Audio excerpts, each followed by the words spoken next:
জুলাই আন্দোলনে হাসিনার পলায়ন, এটা কিন্তু হঠাৎ করে, কেউ কল্পনা করেনি। দণ্ডপ্রাপ্ত ইউনূসের দায়িত্ব পাওয়া হঠাৎ করে, আপনি সবগুলো দেখেন।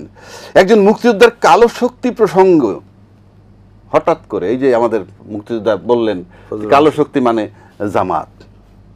নুরুর উপরে অ্যাকশন হঠাৎ করে, কেউ কল্পনা করেনি যে আজকে সামনে ফেব্রুয়ারিতে নির্বাচন, আপনি হঠাৎ করে কেন? এটা দুইটাই ছিল রাজনৈতিক প্রোগ্রাম, জাতীয় পার্টিটাও রাজনৈতিক প্রোগ্রাম, নুরুরটাও রাজনৈতিক প্রোগ্রাম।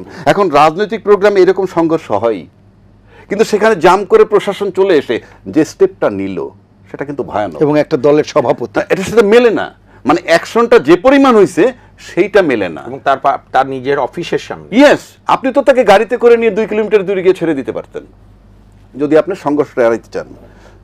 4 নম্বর আসেন, একটা কথা বলি, জাতীয় পার্টির হঠাৎ করে গুরুত্ব বেড়ে যাওয়া। জাতীয় পার্টির 15 বছরের অস্তিত্ব ছিল না, তার অস্তিত্ব ছিল শুধুমাত্র সরকারের পার্লামেন্টের বৈধতা দেওয়া নাম কস্তে, এছাড়া তার কোনো অ্যাকসেপ্টেন্স ছিল না। আর 5ই আগস্টের পর তো তাকে কেউ অ্যাকসেপ্টই করে নাই। তা আপনি হঠাৎ করে একটা রাষ্ট্র, সে আইনের ছাত্র, আপনি খুন করেছেন, সে সহযোগিতা করেছে, এটার জন্য কিন্তু সে ইজ টু ফেস ট্রায়াল। 1 বছরে সেটা হলো না কেন? না, আপনাকে সেটা ট্রায়াল ফেস করতে হবে। হ্যাঁ, তো এই প্রশ্নগুলো 1 বছরে আসলো না কেন? এখন আসতেছে কেন? যেই জাতীয় পার্টি 15 বছর বৈধতা দিল, সে তো একই অপরাধে অপরাধী, তাহলে অ্যাকশনটা তখন আসে নাই কেন? প্রশাসনই বা নেয় নাই কেন? আবার আপনি রাষ্ট্রপতিকে অপসারণ করলেন না, সে তো মসজিদের ইমাম সাহেব না, সে তো আওয়ামী লীগের লোক, তাকেও তো আপনি অপসারণ করেননি। সে নিন্দা জানিয়েছে নুরের ব্যাপারেও। সেটা তো পরের চ্যাপ্টার, কি এইসবগুলো কি আসা যায়? এরপরে আসেন, আপনি সেনাপ্রধানের যে চীন সফরে গেলেন, হঠাৎ করে ফিরে আসার পর আমি চট করে দেখেন আপনার কতগুলা ঘটনা এগুলা ঘটলো। ইন এডিশন উনি প্রধান বিচারপতির সাথে দেখা করলেন, উনি রাষ্ট্রপতির সাথে দেখা করলেন, উনি ইউনূস সাহেবের সাথেও দেখা করলেন। আমি দেখা করাটা অপরাধ করছি না, কিন্তু আমরা একটা ব্যাখ্যায় যাব পরে। এটার মানে হচ্ছে যে হঠাৎ করে সহিংসতার একটাই লক্ষ্য, একটাই উদ্দেশ্য, সেটা হলো আপনাকে জুলাই বিপ্লবকে অস্বীকার করা। এছাড়া আমি আর কিচ্ছু দেখি না। কেন আমি বলি, একজন মুক্তিযোদ্ধা যখন বলে যে কালো শক্তি জামাত মুক্তিযোদ্ধার পক্ষের শক্তিকে বিতাড়িত করছে, দ্যাট ইজ সে বিপ্লবকে অস্বীকার করতেছে। যে এটা সে বুঝাইতে চাচ্ছে দেশে একটা ঘটনা ঘটছে এবং জামাত মানে জামাতে মিন করছে যে স্বাধীনতা বিরোধী শক্তি মুক্তিযোদ্ধার পক্ষের শক্তিকে বিতাড়িত করছে। একটা মুক্তিযোদ্ধার এই স্টেটমেন্ট আমি চরমভাবে এখন খণ্ডন করব। সিম্পল মাহবুব, মুক্তিযোদ্ধার কথাটা সহজ সরল অর্থ কি জানেন? যেখানে অন্যায় সেখানে প্রতিবাদ। যেখানে অন্যায়, আমি পাকিস্তানের সময় কিন্তু আমাদের উপর অন্যায় হয়েছিল বলে তারা প্রতিবাদ করছে, তাই সে মুক্তিযোদ্ধা। এটার মানে এই না ওই দিন আপনার স্টপ হয়ে যাবে, কারণ আপনি 53 বছর যাবত আপনি মুক্তিযোদ্ধার কথাটা বিক্রি করতেছেন। তাহলে যেখানে অন্যায় সেখানে যদি প্রতিবাদ হয়, তাহলে যখন আয়নাগর বানাইলো সেখানে যারা ছিল, আপনার প্রতিবাদ কোথায়? 57 জন সেনা অফিসার যখন মারল, আপনার প্রতিবাদ কোথায়? শাপলা চত্বরে যখন বিনা বিচারে লোক মারা হইল, আপনার প্রতিবাদ কোথায়? তাহলে যেখানে মুক্তিযোদ্ধা সেখানে প্রতিবাদ। আপনি তো ওই দলের ছিলেন বিধায় আপনার কাছে চার্মিং মনে হয়েছে। তখন তো লতিফ সিদ্দিকীর বক্তব্য আমি শুনি, আবার গ্রেফতার হইলি মুক্তিযোদ্ধা গ্রেফতার। তাহলে আপনি যেখানে অন্যায় সেটাই প্রতিবাদ করাই যদি মুক্তিযোদ্ধা হয়, তাহলে 2024-এ যখন আন্দোলনটা হইল, তখন যে মুক্ত করলো দেশটাকে তারাইয়া, তখন তো এই মুক্তিযোদ্ধা 71 যারা মুক্তিযোদ্ধা, তাদের বলা উচিত ছিল ছাত্রদের কাছে গিয়ে, কি বাবা বা নাতি, নানা, দাদা, আমরা 71-এ ভূখণ্ডটা আনছি, আমরা এখন বয়বৃদ্ধ, তোমরা আজকে 24-এ আমাদেরকে মুক্ত করছো, জড়ায় ধরার কথা। নো, স্টিল তাদেরকে রাজাকারের বাচ্চা বলা হয়, মানেটা কি? এইরকম মুক্তিযোদ্ধা মানে তো আই ক্যানট অ্যাকসেপ্ট। যেই মুক্তিযোদ্ধা জিয়া রহমান সাহেবের খেতাব কেড়ে নিল, কি জানি বীর প্রতীক, আপনার বীরুত্তম, এই যে বীরুত্তম খেতাবটা কেড়ে নিল, তখন এই মুক্তিযোদ্ধা কোথায় ছিল? তারা দেখতেছে না একটা মুক্তিযোদ্ধার উপর কি নির্যাতনটা হলো? কমান্ডার। তাহলে কি ধরনের মুক্তিযোদ্ধা? ডোন্ট সেল ইট। বাংলাদেশ এখন সেই জায়গায় নাই। এই মুক্তিযোদ্ধার পক্ষ শক্তি বিপক্ষ শক্তি সেল করা যাবে না, পরিষ্কার। এখন আসেন, জাতীয় পার্টির গুরুত্ব দেওয়া মানে কি? বিপ্লবকে অস্বীকার করা, কারণ সে স্বৈরাচারের দোসর। আপনি যদি ইয়েকে গুরুত্ব দেন, কি বলে, এই নুরুর উপর আক্রমণ, বিপ্লবের বিরুদ্ধে প্রদর্শন করা, এটা একটা বার্তা। কি বার্তা জানেন? যে এই এই জাতীয় পার্টি কিন্তু জাতীয় পার্টি না, they have opened an window, যেই জানালা দিয়ে তারা আওয়ামী লীগের সাথে কথা বলছে, সময় সুযোগ হইলে দরজা খুলে দিবে। কিন্তু আল্লাহ পাকের বিশেষ রহমত যে টার্নিং পয়েন্ট হয়ে গেছে, অর্থাৎ নুরুল হক নূরের আঘাত করার পর যেটা মনে করছিল হবে, আজকে দেশটা সে জায়গায় নাই, চরম প্রতিক্রিয়া দেখার জন্য, যার জন্য আমার কাছে মনে হয় সেনাপ্রধানকে বাধ্য করছে এই 3টা জায়গায় সাক্ষাৎ করার। এখন বলতে পারেন সাক্ষাৎ করা নিষেধ, আমি নিষেধ বলছি না, কিন্তু এখন এরকম একটা টাইমে সেনাপ্রধানের মুভমেন্ট কিংবা প্রধান বিচারপতির মুভমেন্ট কিংবা রাষ্ট্রপতির মুভমেন্ট, প্রধান উপদেষ্টার মুভমেন্ট, দায়িত্বশীল যে কোনো ব্যক্তির মুভমেন্টই কোশ্চেন মার্ক হবে মানে এখন নির্বাচনকে সামনে রেখে। সামনে নির্বাচন প্লাস পরিস্থিতি। এখন আমি যদি বলি সেনাপ্রধান কোনো ব্যক্তিগত কাজে প্রধান বিচারপতির কাছে গেছেন, প্রধান বিচারপতি তো একটা বিচার বিভাগীয় লোক, প্রধান, তার কাছে আপনি ব্যক্তিগত কাজে যেতে পারবেন না, কারণ তার ফাংশনটা জুডিশিয়ারি নিয়ে। তার কাছে কোনো কাজ থাকার মানে আপনি আইনি প্রসেসে যেতে হবে। উল্টাটায় আসেন, যদি প্রধান বিচারপতি মনে করেন যে তার কোনো কাজ সেনা প্রধানের কাছে আছে, তাইলে সেটা কি হইতে পারে, আত্মীয় স্বজন সংক্রান্ত একটা প্রবলেম থাকতে পারে, ওই নির্বাহী তার কাছে যেতে পারে, সেখানেও সে যাবে না। এটার জন্য দেয়ার আর মেনি ওয়েজ, কিন্তু দুইজনের একসাথে বসাটা ইটস এ কোশ্চেন মার্ক। এটা ক্লিয়ার করার দায়িত্ব কিন্তু তাদের।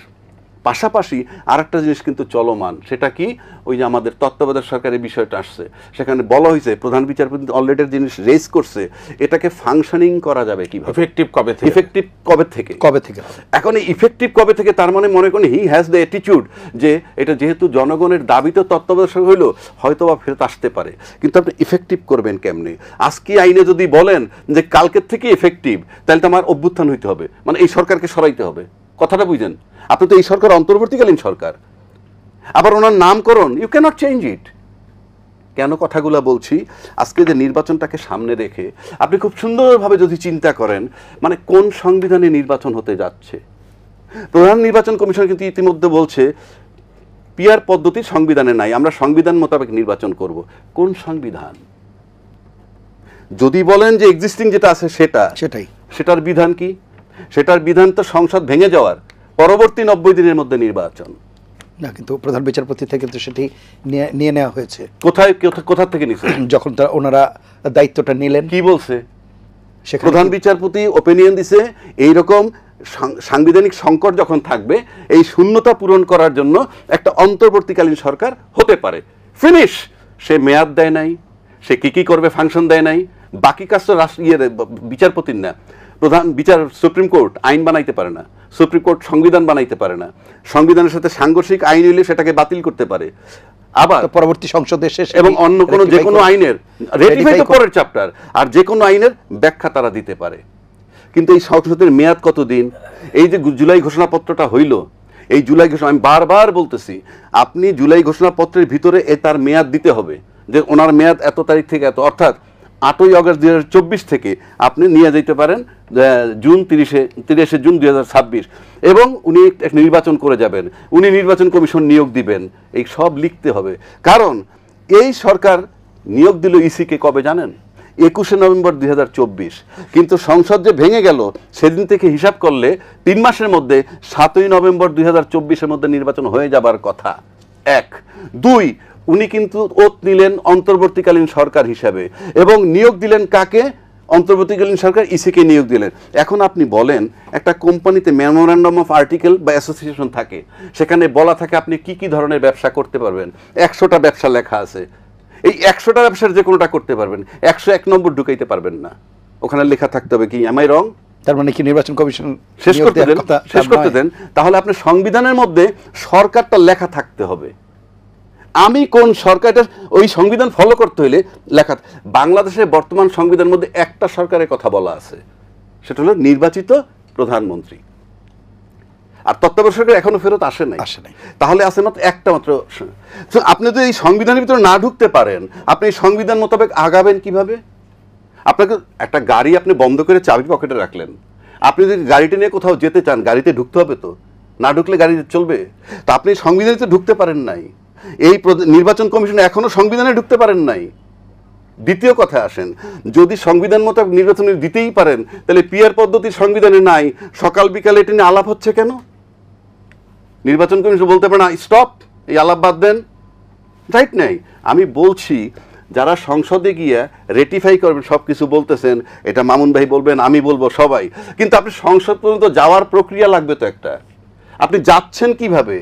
আপনি তো একটা কাগজে লিখতে হবে যে এই পদ্ধতি আমরা লিখছি। যেমন বাড়ি ভাড়া চুক্তি, উনি আমার বাড়ি ভাড়া নিবে, ভাই আপনি ওঠেন ভাড়া দিয়েন, হবে? একটা কাগজ লাগবে, ব্ল্যাক অ্যান্ড হোয়াইট একটা ডকুমেন্ট লাগবে। সুতরাং এই যে নির্বাচন, তারা যে সংসদে যাবে সেটাই প্রশ্নবিদ্ধ হবে। আপনার যাওয়াটাই যদি প্রশ্নবিদ্ধ হয়, who are you to lead the country? আমি আসবো আবার আপনার কাছে। দর্শকের আলোচনা চলবে, একটা নিয়মাফিক বিরতি নিতে হবে। নিলয় গ্রিন ব্লক এটিএন সংলাপে থাকুন আমাদের সঙ্গেই।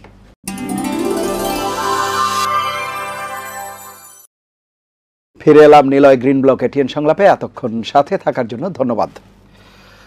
অ্যাডভোকেট মামুন মাহবুব, যে বিষয়টি আলাপ করছিলাম, এখানে বেশ কিছু প্রসঙ্গ এসেছে অ্যাডভোকেট রাজ্জাকি যেগুলো প্রসঙ্গ তুলেছেন, যে একটি হচ্ছে কোন সংবিধানের অধীনে এই নির্বাচন হবে এবং এক্সিস্টিং যে গভর্নমেন্ট আছে এখন তাদের আসলে বৈধতা বা তাদের নামকরণ, তারা কি আসলে যেই সংবিধানের কথা বলা হচ্ছে সেই সংবিধানের মধ্যে তারা ঢুকতে পারছে কিনা, এবং নির্বাচন প্রক্রিয়া নিয়েও বলা হচ্ছে যে তত্ত্বাবধায়ক সরকার যেহেতু নাই এখন, সেটি কবে থেকে শুরু হবে।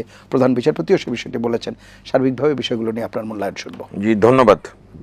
দেখেন, আমি একজন সাংবিধানিক আদালতের আইনজীবী হিসাবে বা সাংবিধানিক আইনের ছাত্র হিসাবে বিশ্বের অনেক দেশের সংবিধানই আমরা পড়েছি। বাংলাদেশ বা পৃথিবীর কোনো দেশের সংবিধানে কিন্তু এই বিধান থাকে না যেভাবেই হোক একটা নির্বাচিত প্রধানমন্ত্রী হেলিকপ্টারে পালিয়ে গেলে কি করতে হয়। এটা তো পৃথিবীর কোথাও লেখা থাকে না, প্রেডিক্টেরও সুযোগ নাই। মৃত্যু হলে কি হয়, ওইটা কি হয় করা যায়। এবং বাংলাদেশের জনগণ এগুলো অনুধাবন করেই কিন্তু একটা লড়াই সংগ্রাম রক্তস্নাত আন্দোলনের মধ্য দিয়ে তত্ত্বাবধায়ক সরকার ব্যবস্থা সংবিধানে অন্তর্ভুক্ত করেছিল। আমার জন্য খুব বলা ডিফিকাল্ট হলো, আমি বলতে কোনো ভয় পাই না, আমাদের বাংলাদেশ সুপ্রিম কোর্ট জন্মলগ্ন থেকে কোনোদিন জনতার পক্ষে অবস্থান নিয়েছে আমি দেখিনি। আচ্ছা, সবসময় সরকারের সঙ্গে সুর মিলিয়েছে। সেই একদম ৭২ থেকে আসেন আপনি, আমাদের এখানকারই তো একজন প্রধান বিচারপতি জামিন চায় না, আপনার সংবিধানকে দোলে বুট পরে প্রধান সামরিক আইন প্রশাসক হয়েছে, আবু সাদাত মাহমুদ সাইম। পৃথিবীতে আর কোনো রেকর্ড নেই। তারপরে তো ঐতিহ্যগুলো আছেই। তো প্রশ্নটা হলো যে যেটা ৮ই আগস্টে জনগণের যে রক্তস্নাত আন্দোলনের মধ্য দিয়ে সবাই আমাদের বলবো স্বপ্নের পুত্রের মতো বরপুত্র ডক্টর মোহাম্মদ ইউনূসকে দায়িত্ব দেওয়া হলো, ওই দিনই উচিত ছিল সংবিধান আপাতত স্থগিত করে একটা জুলাই প্রক্লেমেশন ঘোষণা করে সংবিধান আপনার কিছু কার্যক্রম এবং দ্রুত কাজগুলো করা। সেটি যখন ওনারা করেননি, চলে গেলেন ওই সংবিধানের মধ্যেই। এখন মধ্যে গিয়ে তো আপনি এখন বের হতে পারবেন না, উঠতেও পারবেন না, আপনাকে ওর মধ্যে থাকতে হবে। আর আরেকটা বিষয় আমি এখানে বলি, আপনি নিশ্চয়ই পড়েছেন, এই উপমহাদেশে একটা খুব বিখ্যাত ডিবেট আছে এবং খুব আন্তর্জাতিক স্বীকৃত, the great Indian debate, Rabindranath Thakur এবং মহাত্মা গান্ধীর শান্তিনিকেতনের অলিন্দ বসে। এবং আপনি জানেন যে দুজনই দুজনকে উপাধি দিয়েছিল, রবীন্দ্রনাথ বাপুজি ডাক্তার আর মহাত্মা গান্ধী বলতো গুরুজি, গুরুদেব। তো রবীন্দ্রনাথকে, আপনার মহাত্মা গান্ধীকে রবীন্দ্রনাথ ওই 12, 11, 13, 14-তে চ্যালেঞ্জ করেছিল, আপনি যে উগ্র জাতীয়তাবাদ ছড়াচ্ছেন এর মধ্যে দিয়ে আপনি বিশ্ব মানবতাকে খাটো করছেন। এবং বলেছিল, আপনি যে বলছেন কাপড় চোপড় বদলাও, মানে ফেলে দাও, স্বদেশী পড়ো, স্কুল কলেজ বন্ধ করো, যোগ্যতা কোথায়?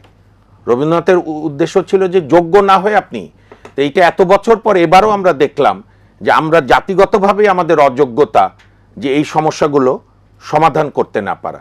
এবং এক্ষেত্রে আমি তার ওই নেতা রাজনৈতিক দলের সমর্থক না হয়েও শ্রদ্ধার সঙ্গে স্মরণ করতে হয় সাবেক রাষ্ট্রপতি জিয়াউর রহমান সাহেবকে।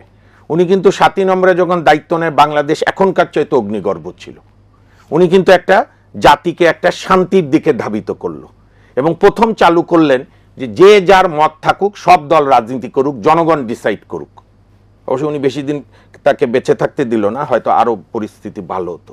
তো আমাদের এখানে তো এখন এই যে আমার বড় ভাই বলছিলেন, আপনিও প্রশ্ন করছিলেন, যেদিন আওয়ামী লীগ নিষিদ্ধ করলো বা কার্যক্রমে স্থগিত করলো, সেদিন জাতীয় পার্টি সহ আওয়ামী লীগের দোসরদেরও করতে পারত।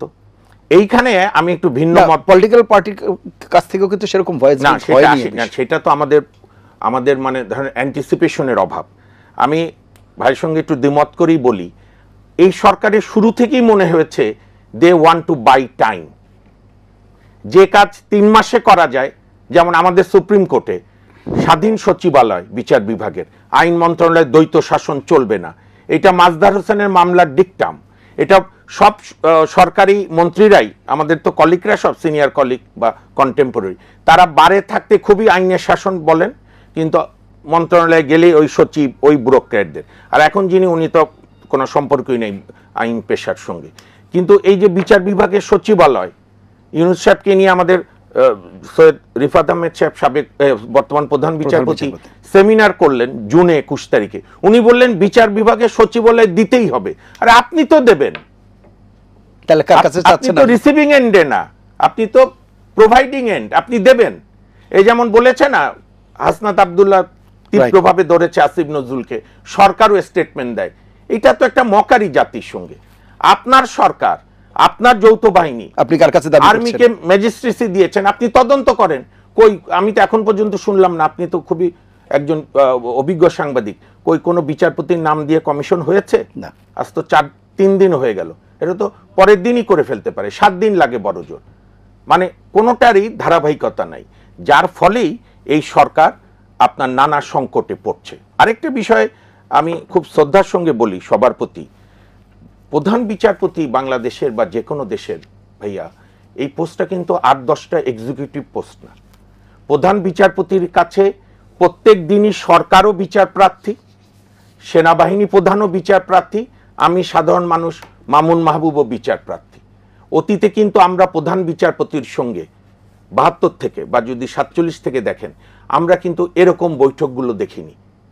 গোপনে হয়েছে কিনা আমি জানি না, কিন্তু ইভেন ফ্যাসিস্ট আমলেও শেখ হাসিনা বা সামরিক শাসন আমলে এটুকু ভদ্রতা রেখেছিল, তারা প্রধান বিচারপতিকে ডেকে পাঠায়নি। কারণ প্রধান বিচারপতি, তার কাজটাই হচ্ছে ইন্টেলেকচুয়াল, আপনার কনফ্লিক্ট থাকবে, নির্বাহী বিভাগ ঠিকমতো দেশ চালাচ্ছে কিনা, মানুষের সেবা করছে কিনা, আইন বিভাগ আইন বানাচ্ছে কিনা। তো এখানে প্রধান বিচারপতির সঙ্গে তো মাননীয় প্রধান বিচারপতির সঙ্গে তো সম্মানিত সেনাপ্রধানের বৈঠকের আমি তো কোনো প্রয়োজন দেখি না।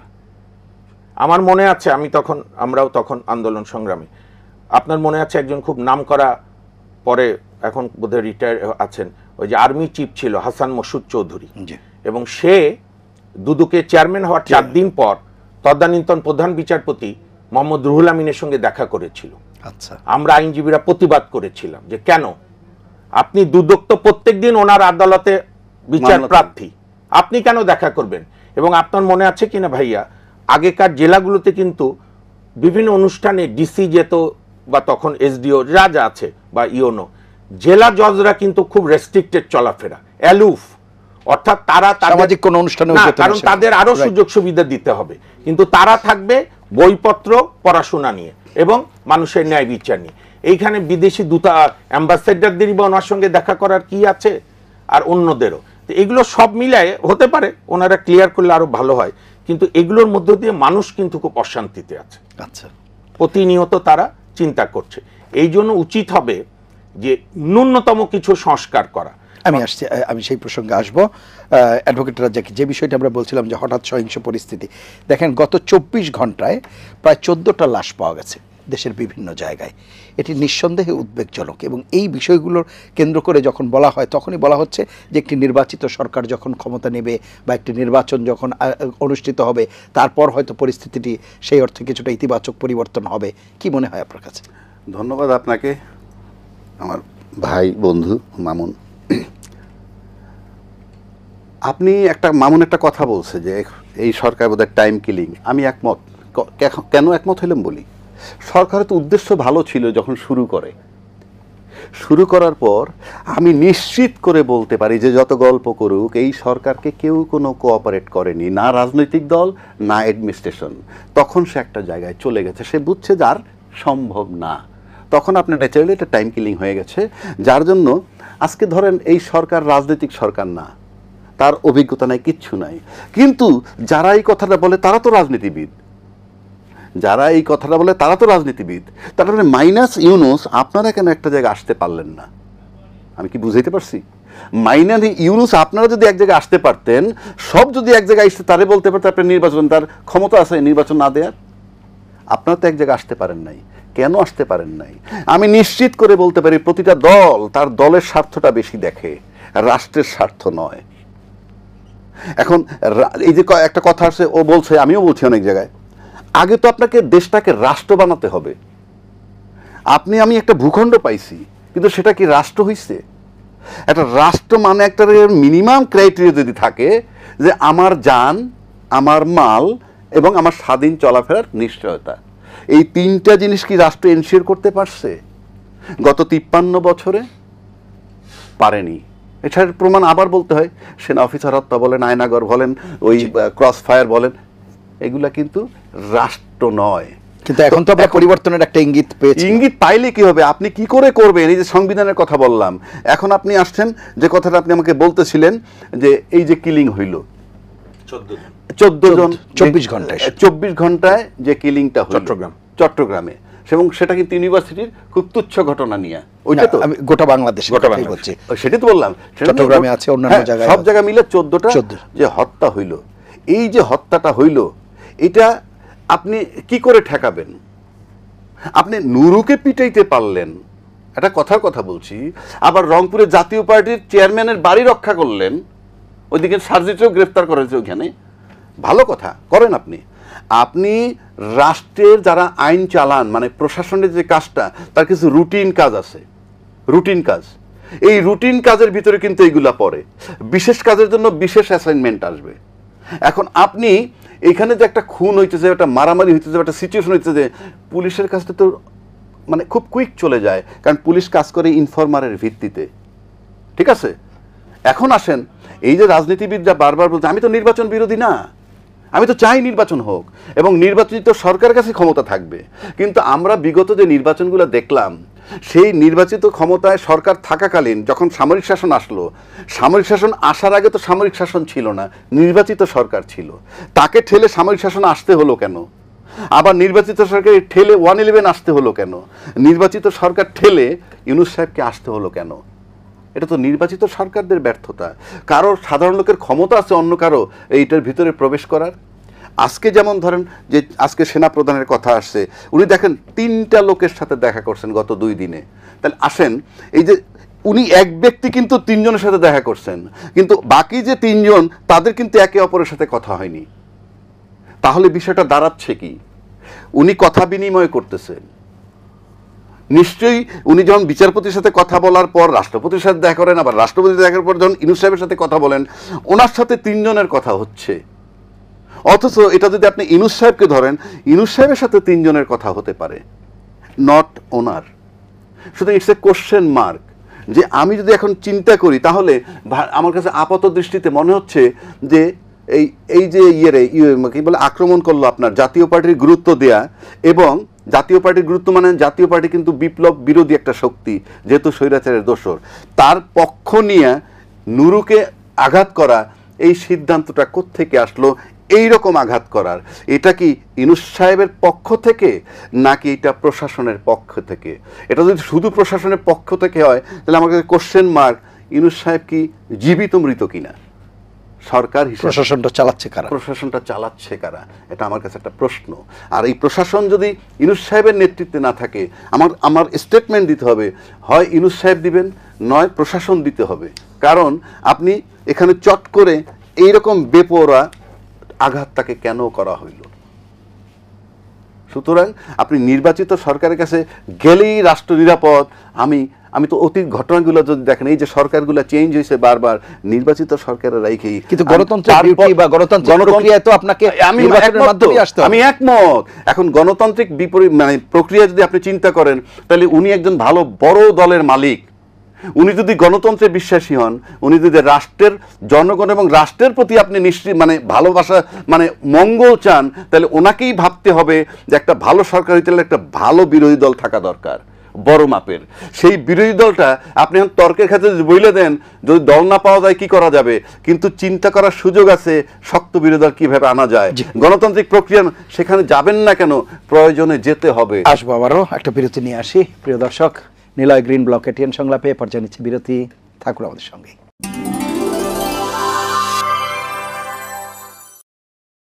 ফিরে এলাম নিলয় গ্রিন ব্লক এটিএন সংলাপে। এতক্ষণ সাথে থাকার জন্য ধন্যবাদ। অ্যাডভোকেট মামুন মাহবুব, যে বিষয়গুলো আলাপ করছিলাম, সার্বিকভাবে পরিস্থিতি যেই দিকে যাচ্ছে, উত্তরণের পথ যদি আমরা খুঁজতে চাই, কারণ আমরা তো বলছি যে 24 পরবর্তী মানে আগস্ট পরবর্তী যে বিষয়, সেই জায়গায় তো প্রতিটা ক্ষেত্রেই একটা পরিবর্তনের প্রত্যাশা আমাদের ছিল, সেই ইঙ্গিত হয়তো কোনো কোনো জায়গায় পাওয়া গেছে। সেই জায়গায় রাজনীতির গুণগত পরিবর্তন, গণতান্ত্রিক পরিবেশ, সহিংসতা থেকে উত্তরণ কিংবা সহিষ্ণুতা, রাজনীতিতে সহনশীলতা, সেই বিষয়গুলো কতটা দেখছি বা কিভাবে আসতে পারে বলে মনে করেন? জি, ধন্যবাদ। খুব কঠিন একটা প্রশ্ন করেছেন। তবে একটা বিষয় আমি পরিষ্কার করতে চাই। ধরেন 5 আগস্ট যখন শেখ হাসিনা পালিয়ে গেল, 5 আগস্ট বোধহয় 2:30-3টার দিকে আপনাদের টিভি সব জায়গাতেই বর্তমান সেনাপ্রধানের ভাষণ, এবং উনি কিন্তু খুব সংক্ষেপে কয়েকটা কথা বলেছিল। জাতি কিন্তু আশান্বিত হয়েছিল যে আমি কথা দিচ্ছি নিরাপত্তা থাকবে, সবার শান্তিপূর্ণ, এবং আপনার অপরাধীদের বিচার হবে, এবং আমি রাজনৈতিক দলগুলোর সঙ্গে কথা বলছি। আমার দৃষ্টিতে এই প্রথম কোনো সেনাপ্রধান এত বড় সুযোগ থাকা সত্ত্বেও কিন্তু রাষ্ট্র ক্ষমতা গ্রহণ করেনি। এবং আজকে যে যাই কথা বলুক, আমরা তো মাঠেরই লোক, আইনজীবী হলেও, সেদিন উনি রাষ্ট্র ক্ষমতা নিলে জনগণ পুষ্পবৃষ্টি দিত। ঠিক যেরকম 90-এর গণঅভ্যুত্থানের শেষের দিকে, আমরা তখন তো ছাত্র আন্দোলনের কর্মী, জেনারেল নুরুদ্দিন কিন্তু এরশাদ সাহেবের কাছে বলেছিল যে স্যার এনাফ ইজ এনাফ, কেউ আর ক্যারি আউট করছে না আপনারা, হ্যাঁ আমরা আর পাচ্ছি না sir. Ershad got the message, এবং এরশাদ শেখ হাসিনার চেয়ে অন্তত উন্নত ছিল যে সে পালিয়ে যায়নি। তাকে কিন্তু আর্মিরা বলেছিল, তার সাবঅর্ডিনেট যারা ছিল, যে স্যার আপনি বাইরে যাবেন নাকি, বলছেন আমি দেশে থাকবো। তো যাক, সেটা আরেকটা প্রশ্ন। তো যে কারণেই আমি বাংলাদেশের বর্তমান সেনাপ্রধানের এই মুভমেন্টকে আমি যদি একজন নাগরিক হিসাবে দেখি, আন্তরিকতা আমি বলবো। উনি হয়তো চেষ্টা করছে যে এই যে একটা অচল অবস্থা হয়ে গেছে, কারণ আপনার দীর্ঘ অভিজ্ঞতায় আমরা আমাদের ছোটবেলা থেকে ইলেকশনে দেখে বিভিন্ন মামলাও করে, এবং সারা বাংলাদেশের একজন নাগরিক হিসাবে একটা জাতীয় সংসদ নির্বাচন আয়োজন করা কিন্তু একটা দক্ষ যজ্ঞ, বিশাল ব্যাপার। এটা কিন্তু আপনি একটা কোম্পানির এজিএম এর ব্যাপার না, এবং 300টা আসনে, এবং সেখানে পক্ষ বিপক্ষ, সেখানে প্রশাসন, সেখানে সেন্ট্রাল কমান্ড রাখা, এইটা কিন্তু এখন যে যাই বলুক, এখন যে অবস্থা, এটার একটা র্যাপিড চেঞ্জ না করে আপনি জাতীয় সংসদ নির্বাচনের দিকে গেলে কিন্তু ওই যে ইউনূস সাহেব সাপনিক মানুষ, তো অধ্যাপক মানুষ, বলছে কিন্তু এই গত 1 বছরও কেন আইন শৃঙ্খলা পরিস্থিতি সেই অর্থে উন্নতি করা গেল না? এইটা তো আপনি যদি সত্যের খাতিরে বলেন একজন নাগরিক হিসাবে, অ্যাপার্ট ফ্রম আমাদের পেশাগত পরিচয় বাদ দিলে, এই জবাব তো ডক্টর মোহাম্মদ ইউনূস সাহেবকে দিতে হবে এবং তার উপদেষ্টা পরিষদকে দিতে হবে। যেমন অনেকেই প্রস্তাব দিয়েছিল, আমরাও অনেক জায়গায় বলেছিলাম যে আপনি স্পেশাল বিসিএস নিয়ে অ্যাসিস্ট্যান্ট পুলিশ কমিশনার নিয়োগ দেন, এসিপি যেটা বলে। তারপরে এই যে কনস্টেবল, হাবিলদার, এগুলো নিয়োগে তো মহাপণ্ডিতই লাগে না, মিনিমাম 10 পাস বা ম্যাট্রিক পাস, আর ওই যে মাঠে দৌড় প্রতিযোগিতা, এগুলো করে নিউ ব্লাড ট্রান্সমিশন করতে পারত। আমি শুরুতেই বলছি, আমার প্রথম থেকেই মনে হয়েছে, আমি আমার বড় ভাইয়ের সঙ্গে, বিনয়ের সঙ্গে দ্বিমত করে বলবো, বিভিন্ন সময় কিন্তু রাজনৈতিক দলগুলো অন্তত মৌখিকভাবে সহায়তা করেছে। যখন প্রথম দিকে তো মোটামুটি সমর্থন, কারণ জনগণই সমর্থন করেছে, এবং অনেকেই বলেছে যে এই সরকার যদি ব্যর্থ হয় তাহলে সবই ব্যর্থ হয়ে যাবে। কিন্তু আমার এই কথাটা মনেই পড়ছে, তারেক রহমান সাহেব কিন্তু প্রথম 2 সপ্তাহ 1.5 সপ্তাহের মাথায় বলেছিল যে আমরা কোন অবস্থায় চাই না অন্তর্বর্তী সরকার ব্যর্থ হোক, নিজেরা যদি ব্যর্থ হতে চায় তাহলে তো আমাদের কিছু করার নেই, এটাও কিন্তু উনি বলেছিলেন। আমি একজন নাগরিক দৃষ্টিতে বলছি। তো ধরেন যে প্রথম হচ্ছে তার উপদেষ্টা চয়েসগুলো, এইটা একদম ত্রুটিপূর্ণ আজকে প্রমাণ হয়েছে, এবং উনি এখানে নিজের জেলা বা তার পেরিফেরির বাইরে উঠতে পারলেন না, এবং বাংলাদেশে এটাই আমাদের ট্র্যাজেডি। এই যে ভাই বলছিলেন না নির্বাচিত সরকার, আপনি আমাকে বিনয়ের সঙ্গে আমি প্রশ্ন করি, একটি সরকার দেখান নিরাপদে টাইম মতো চলে যেতে চেয়েছে। কেউ সফটলি মিসইউজ করার চেষ্টা করেছে, কেউ সফটলি পলিউটেড করার চেষ্টা করেছে, বিচারপতিদের বয়স বাড়িয়ে। শেখ হাসিনা তো এটাকে প্রাতিষ্ঠানিকভাবে স্বৈরতন্ত্রকে রচনা করতে চেয়েছে। ফলে যে আমাদের রাজনৈতিক দলগুলো ক্ষমতা ছাড়ার প্রবণতা না নিলে এইখানে আপনি যাই সংস্কার করেন, যাই করেন। আরেকটা বিষয় আমি এই প্রসঙ্গে একটু বলে রাখি আপনার শেষের আগে, শেষ করতে হবে, প্লিজ। এই যে অনেকে বলছে না দায় মুক্তি দেন, এই দেন সেই দেন, সংবিধানে ঢুকান জুলাই সনদ, এই বিচার করা যাবে না। এখন লেখাপড়া না জানলে তো খুব মুশকিল। বলে না গ্রামে যে মূর্খদের কোনো গ্রাম নেই, সব গ্রামই মূর্খ আছে। আপনি যাই করেন, আপনি যদি উন্নত রাজনীতি উপহার না দিতে পারেন, উন্নত শাসন উপহার না দিতে পারেন, তাহলে যে দলটা বাংলাদেশের সবচেয়ে বড় রাজনৈতিক দলগুলোর একটা, আওয়ামী লীগ, যার একটা ভোট ব্যাংক আছে এখনো ইনট্যাক্ট, এবং এই 1 বছরে তাদের যে বয়ানটা ছিল যে আমরা না থাকলে মুক্তিযুদ্ধ নিরাপদ থাকবে না, আমরা বুঝে না বুঝে হোক তাদের রাজনীতিটাকে এগিয়ে দিয়েছি। আমি বলবো না করে, কারণ এই মুক্তিযুদ্ধকে নিয়ে অহেতুক প্রশ্ন করা, অহেতুক 71, 24 আবার 47 এই সমস্ত বিতর্ক না এনে, যার ফলে আপনি উন্নত রাজনীতি, উন্নত শাসন উপহার না দিলে ওই শক্তি আবারও আসবে। বাংলাদেশে কোনোটাই আনসার্টেন না, এবং আসলে আপনার কোনো সংবিধানই চলবে না, সবই বাতিল হয়ে যাবে। ইন্ডেমনিটি অ্যাক্ট তার অতিনিয়ত প্রোগ্রাম, এবং আপনার মনে থাকার কথা তো তরুণ বয়সে আরও আগে যে এরশাদের নির্বাচনের পর তো 90-এর গণভ্যুত্থানের পর তো আমরা মনে করেছিলাম এরশাদ ইজ নো মোর, কিন্তু সে তো জেলের মধ্যে থেকেই 5টা আসনে জিতেছিল। কাজে অনেকে যে গর্ব করে আমার নেতা নেত্রীরা 5টা আসনে যেতে, তো 5টা আসনে জেল থেকে এরশাদও জিতেছিল না, এরশাদ শুধুমাত্র রংপুরেই, হ্যাঁ 5টা, আর অন্যান্য নেতা নেত্রীরা সারা বাংলাদেশ জিতেছিল, 35টা আসন পেয়েছিল। 90-এর গণভ্যুত্থানে অত রক্তাক্ত, এবং কোন গণভ্যুত্থানের সঙ্গে কোন গণভ্যুত্থানের কিন্তু কম্পেয়ার করা সঠিক না। ওই সময় বিশাল ত্যাগ, সেলিম, দেলোয়ার, তিতাস, রমিজ, বসুনিয়া, নূর হোসেন, ফাত্তা, ডাক্তার মিলন, জেহাদ, তো সেই এখন ওই পরিবারে যান, তাদের আহাজারি আছেই। তা বাংলাদেশ আর কত শহীদদের ধারণ করবে, সে কারণেই আমাদের ঐক্যমত খুব প্রয়োজন রাজনৈতিক দলগুলোর মধ্যে। জি, অসংখ্য ধন্যবাদ অ্যাডভোকেট রাজ্জাক। ওর একটু বিনয়ের সাথে আমিও একটু বিরোধিতা করি। দ্বিমতটা হলো এই, সে বলছে যে সহযোগিতা করেছে সরকারকে, সবাই বলেছে, সেই ভয়েসটা ছিল না যে তা নয়, যেটা উনি বললেন কিন্তু নিজেই যে মুখে হইলেও বলেছে। তা আপনি যদি মুখে বলেন আর ইন অ্যাকশনে না হয়, কেন নয়, দুইটা ঘটনা আমি বলবো, এগুলো পুরনো ঘটনা, আমি বারবার বলেছি। যদি আপনি ফখরুদ্দিন সাহেবরে ধরেন আর ইউনূস সাহেবরে ধরেন, দুইজনই কিন্তু নন পলিটিক্যাল, কোনো সন্দেহ নাই যে ইউনূস সাহেব যোগ্য ফখরুদ্দিন সাহেবের চেয়ে। তাহলে ফখরুদ্দিন সাহেবের সাথে ফখরুদ্দিন প্লাস সেনাপ্রধান তৎকালীন মইনু আহমেদ, তখন কিন্তু প্রশাসন কাজ করেছে, মাটি কেঁপেছে। কিন্তু ইউনূস প্লাস বর্তমান সেনাপ্রধান, মাটি কাঁপছে না, নাম্বার 1। তাহলে বুঝবেন আপনি সহজ। তার আগের সরকারটা কত বছর ছিল আর এই সরকার কত বছর ছিল? 2 বছর ছিল আগের সরকার, মানে ওই যে ফখরুদ্দিন নেয়ার আগে 5 বছর ছিল। 5 বছরে প্রশাসনকে কতটা পলিটিসাইজ করতে পারে, আর 15 বছরে কতটা? তো বলতেছি আমি, সেখানে আসেন। রাইট। আবার আসেন উল্টা দিকটা, সমস্ত রাজনৈতিক দল কিন্তু ইউনূস সাহেবের সহযোগিতা করছে। আবার এই সমস্ত রাজনৈতিক দলগুলো কিন্তু প্রধান 16 বছরের যে স্বৈরাচার সরকার, তার 12 বছর বিরোধিতা করছে মিনিমাম, বা 10 বছর। তাহলে যার 10 বছর বিরোধিতা করা সত্ত্বেও 15 বছর ক্ষমতায় থাকলো, আর এরকে সবাই সহযোগিতা করার পরেও 8 মাসের থেকে সে মানে খুব বেকায়দায় পড়া শুরু করলো, তার মানে হচ্ছে বুলশিট, কোনো কোঅপারেশন নাই, ওই মুখে বলছে যেটা উনি বলছেন, যেটাকে বলে লিপ সিম্প্যাথি। তা না হইলে সব রাজনৈতিক দল দিয়ে, একটা সিম্পল এক্সাম্পল দেই, ইউনূস সাহেবের সময় 200 আন্দোলন হয়েছে, সব কিন্তু পুরনো ইতিহাস, পুরনো দাবি।